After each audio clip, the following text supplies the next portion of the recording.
सरकार के आने के 4-5 साल के अंदर ही वो बेरोजगारी दर 3 गुना होकर के 6.1% हो गई थी, जो हमारे देश के लेबर फोर्स सर्वे के इतिहास में 45 साल के लेबर फोर्स सर्वे का जो इतिहास है हमारे देश में 2017-18 में वो इतिहास में रिकॉर्ड 3 गुना बेरोजगारी। मूर्खतापूर्ण आपको नीतियां इस देश में देखने को मिली है, जो मैं 40 साल से देशों को देख रहा हूं, सरकारों को नीतिगत रूप से राय देता रहा हूं, अपने देश की सरकार में काम कर चुका था। Secretary to the government of India हुआ करता था प्लान, मगर इस सरकार बिल्कुल नायाब किस्म की सरकार। अभी मैंने दुनिया में ऐसी सरकार नहीं देखी जो इस तरीके के निर्णय ले सकती। तो उसका असर क्या हुआ? बेरोजगारी और बढ़ी। हमारे देश के सामने जो सबसे बड़ी चुनौती, बहुत सी चुनौतियों के बारे में भी चर्चा हो चुकी, मगर मेरी नज़र में सबसे बड़ी चुनौती जो है वो है बेरोज़गारी की चुनौती। क्योंकि हमारे देश के युवा जो 25 साल से कम उम्र के हैं वो हमारे देश में पूरी जनता के आधा उनका अनुपात है, और 35 साल से कम उम्र के लोग, जिन्हें भी युवा कहना ही चाहिए, उनका अनुपात भी लगभग 2/3 है।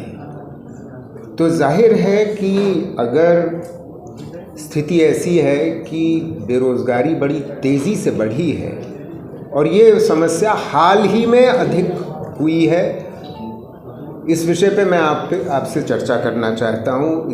इसके कुछ आयाम आपको बताना चाहता हूँ, जिसमें ये आंकड़े जो मैं आपके संग साझा करूँगा वो शायद आपके अभी और 2024 के बीच में जो समय है, आप समझ रहे हैं कि मैं क्या कह रहा हूँ। अप्रैल मई और अभी के बीच में जो समय है उसमें इन आंकड़ों का आप इस्तेमाल कर सकें। तो देखिए, ये जब सरकार ने अपना शपथ ग्रहण किया था 2014 में, तो उस समय हमारे देश में बेरोज़गारी की दर केवल 2.2% थी। मैं ये नहीं कह रहा कि बाकी जो लगभग 98% हमारे देश के कामगार लोग थे उनको बड़ा अच्छा काम मिला हुआ था, उनको संगठित क्षेत्र में काम मिला हुआ था, उनको सामाजिक सुरक्षा थी, वो ठेकेदारी की प्रथा से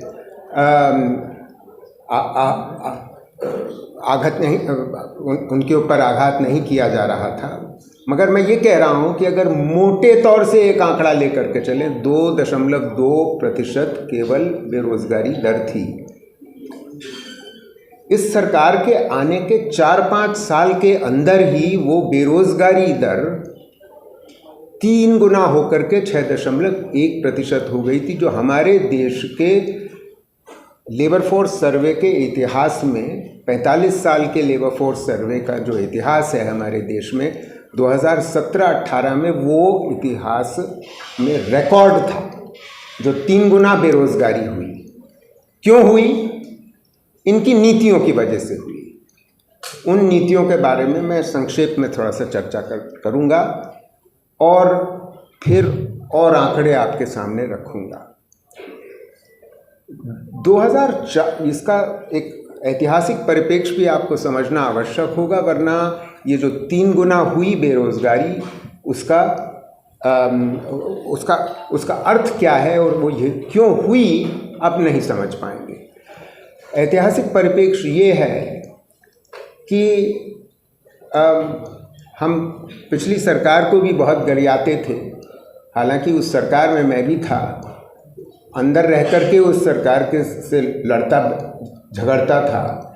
मगर ये मैं आपको बता सकता हूँ कि उस दौर में क्योंकि आर्थिक कुव्यवस्था नहीं थी, एक योजना आयोग था जो थोड़ी बहुत गलत सलत काम ज़रूर करता था, मगर अधिकतर देश के सामने एक विज़न था और एक विकास दर थी और रोज़गार पैदा हो रहा था।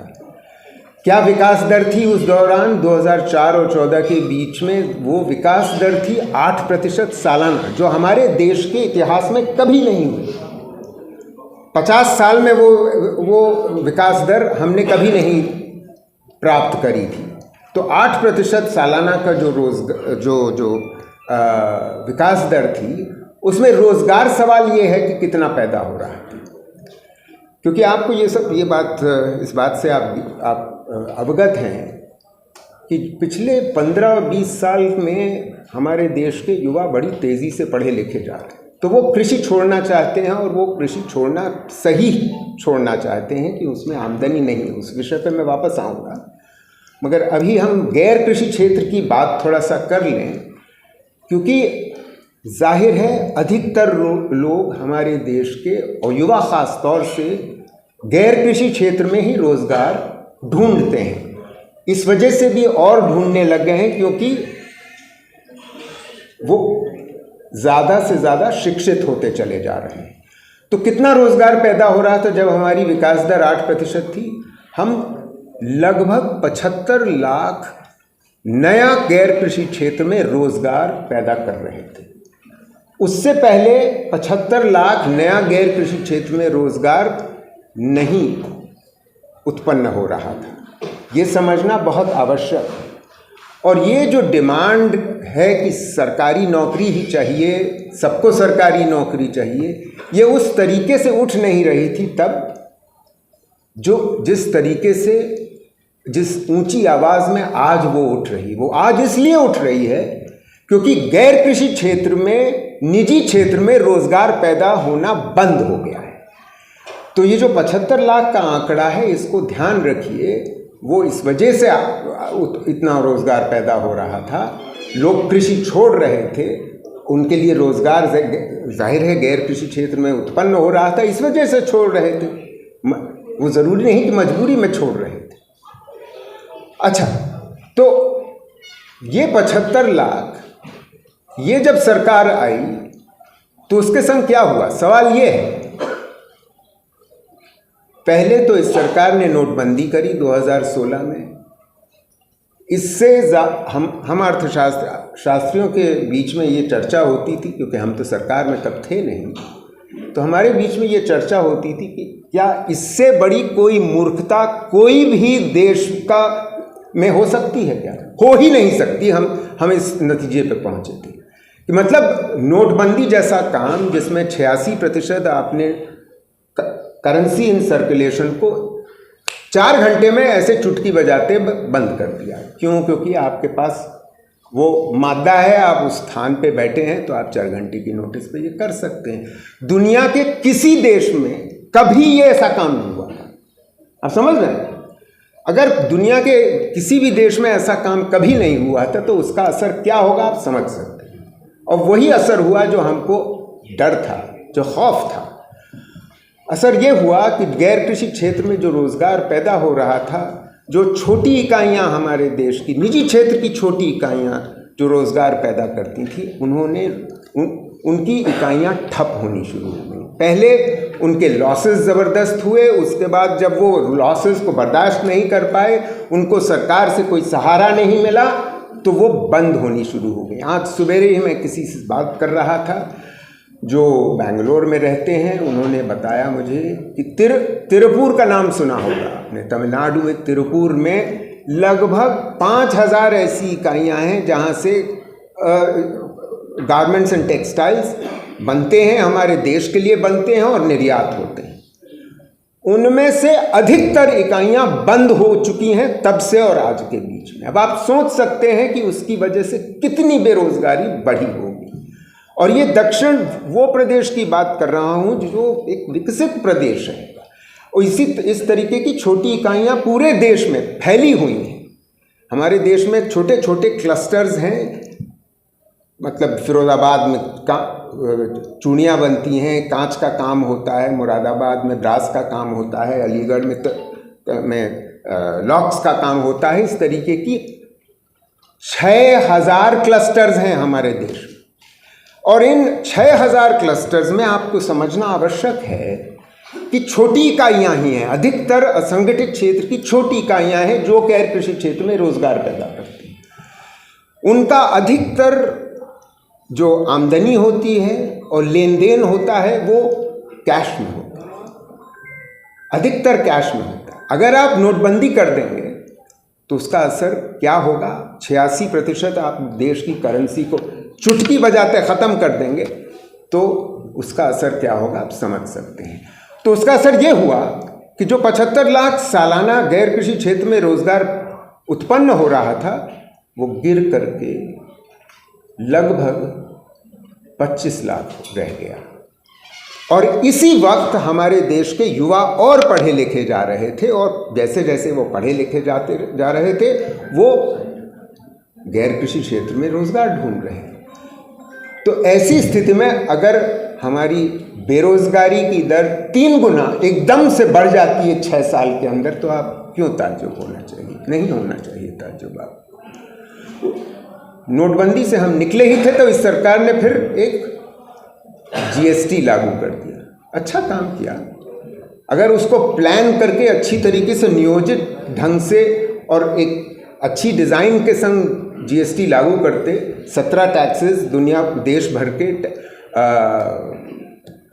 राज्य सरकारों के टैक्सेस, केंद्र सरकार के टैक्सेस, उनको सम्मिलित करके एक गुड्स एंड सर्विसेज टैक्स लागू कर दिया। उससे एक राष्ट्रीय व्यापार के लिए सुविधा बढ़ी, इसमें कोई दो राय नहीं। मगर इस जल्दबाजी में किया गया, 5-5 रेट लागू करे गए, जो दुनिया में कभी भी जीएसटी लागू अगर किया है तो 5 दरें नहीं लागू होती, बहुत दरें लागू होती हैं तो 3 दर लागू होती हैं। इन्होंने, कौन इनके अर्थशास्त्री हैं, भगवान बचाए इनके अर्थशास्त्रियों से, इन्होंने 5-5 दरें लागू कर दी। और फिर वही तरीका कि 4 घंटे की नोटिस पे तमाशा, आपने ट्रिस्ट विद डेस्टिनी मिडनाइट में पार्लियामेंट का एक सेशन करते हैं और आप उसको लागू कर देते हैं।